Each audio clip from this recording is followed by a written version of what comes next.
Hi everyone, how's it going? It's me, Tony Stark. You can tell that it's me by my glasses and matching facial hair. Just kidding guys, it's actually me, Reed. Welcome back to another video where today I'm going to be ranking the MCU. I'm going to split this video into two parts. First will be my thoughts and overview, and then second will be a tier list ranking of the entire franchise. I'll put the timestamps down below if you want to skip a certain section or only just watch one or the other, but also if you just want to skip this video entirely, which I completely understand. We'll also link my letterboxd list, won't even have to watch the video. Let's just jump right. I just blow dried my hair to get it dry quick enough so I can record this video. So that's why it looks a little crazy, but you'll just have to excuse that. But anyways, let's just get into the reason why I assume you guys clicked on this video, the MCU, which if you don't know, the MCU stands for Mall Cop. No, the Marvel Cinematic Universe. It's a series of about 23 films spanning over 12 years, which is pretty insane if you ask me. So the MCU has been a pretty big part of my teenage years. I watched Captain America: The First Avenger with my dad and my brother when I was around 11, and I just absolutely loved it. I was then inspired to record any action movie I could find on my TV, most of which ended up being the MCU, which led me to find Iron Man 3. And after my first viewing of that, Cap 1 was just immediately overthrown as my favorite movie. I used to watch that movie religiously. I swear, it's probably my most watched movie to date. I don't think I've seen any other movie as many times as I have Iron Man 3. Over the next couple years, I would watch more and more, just whatever ones came on TV, I'd give a look. But it wasn't until my dad took me to see Age of Ultron in 2015 that I actually saw one in theaters. My favorite movie had once again been replaced with Age of Ultron taking the crown. The crown was short-lived as it was replaced pretty much only a year later whenever I saw Civil War. This process would continue and continue. My dad and I would go see the new Marvel movie in theaters, and I'd leave the theater giddy and wanting more. This continued to happen all the way up until I saw Avengers Endgame. By this point, I was probably the biggest Marvel fan you could find. I'd rewatched the entire franchise in the week leading up to the premiere, and I could spit out useless facts all day. Pun intended. I was able to get a group of my friends together to go see Endgame on a Thursday midnight showing, and it was probably the greatest theater experience of my life. Anytime something crazy happened, we'd look at each other and lose our minds. Overall, it was just an amazing experience. But after that, it was almost as if I was burned out. I saw Far From Home the summer after, but besides that, I hadn't really watched any other Marvel movies. I was a streak that I had going up until the past couple weeks when I decided to rewatch the MCU during quarantine. Watching movies like The First Avenger and Iron Man 3 were kind of the kickstarters for my interest in film. I hadn't really been a huge fan of movies since those came along, but ever since then I've been broadening my horizons more and more, watching new different types of movies every single year. Alright, that's enough about that. Let's go into my ranking.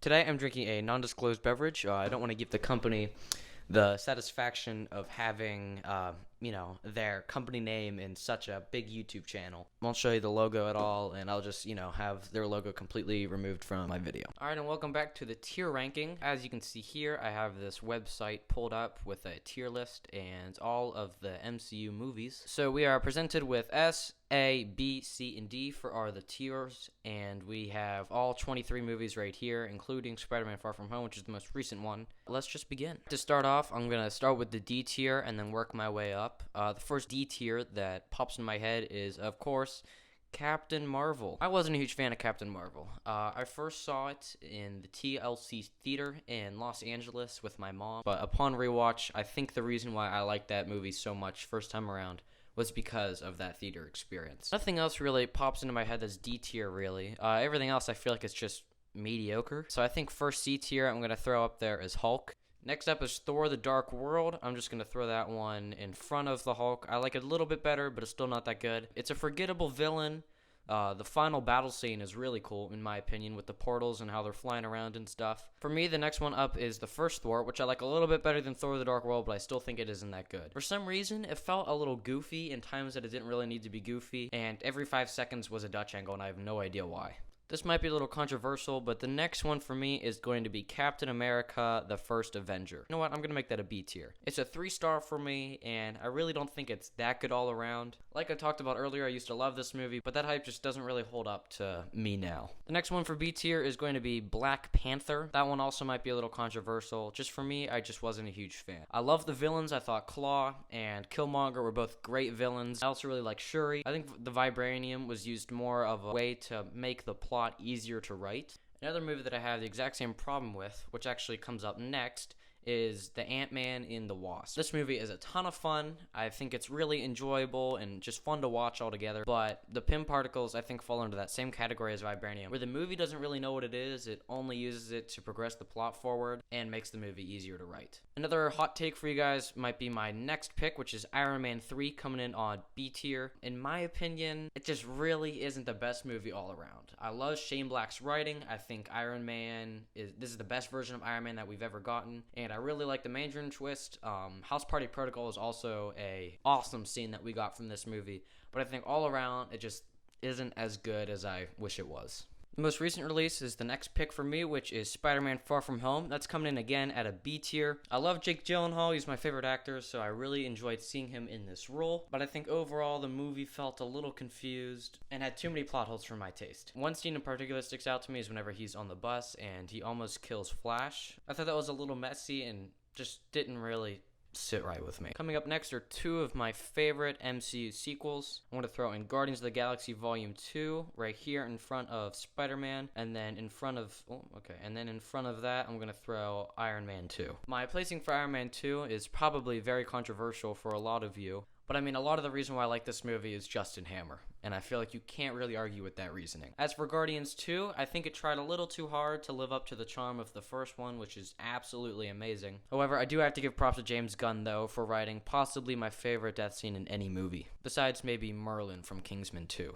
Moving up with my next A-tier ranking, I'm going to drop Thor Ragnarok in there. This movie is a ton of fun. It brought a whole new, fresh take on the Thor character. I love Taika Waititi. He's a great director, one of my favorites. It's got good writing, strong character arcs, and I think overall it's just a fun movie to watch. Another controversial pick for me, which if you guys have been paying attention are probably wondering why it hasn't showed up on the list yet, but that of course is Avengers Age of Ultron, which I have listed as an A tier. Listen, a lot of people hate on this movie, but I personally really enjoy it. I think there's a lot of great scenes that this movie has to offer. I really like Ultron as a villain, and it sets up a lot for the MCU.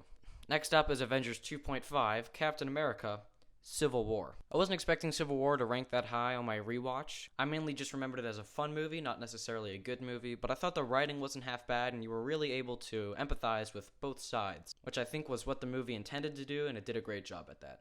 Zemo is kind of a forgettable villain, but I think he was very well written, and I'm definitely excited to see him in The Falcon and the Winter Soldier. My next choice is Spider-Man Homecoming, coming up in the A tier as well, and this is possibly one of my favorite MCU villains besides maybe Thanos. Michael Keaton did a great job as Vulture. I think Iron Man making an appearance in there was good as well. It was a good balance. He wasn't in there too much. Didn't really feel like an Iron Man movie. Tom Holland was great as Spider-Man, and I think overall the movie is just a really good watch. If I'd made this ranking before my quarantine rewatch, Ant-Man would be a lot lower, but for me, it's an A tier. This movie is a ton of fun. One of my favorite directors, Edgar Wright, used to be attached to this project, and you can really see some of his influence seep through into the final cut, which in my opinion makes for an awesome movie. I teased out it earlier, but next up will be Guardians of the Galaxy. It's colorful, and it just brings a whole new vibe to the MCU. Ronan is another forgettable villain, but this movie has so much to offer, you kind of forget about him anyways.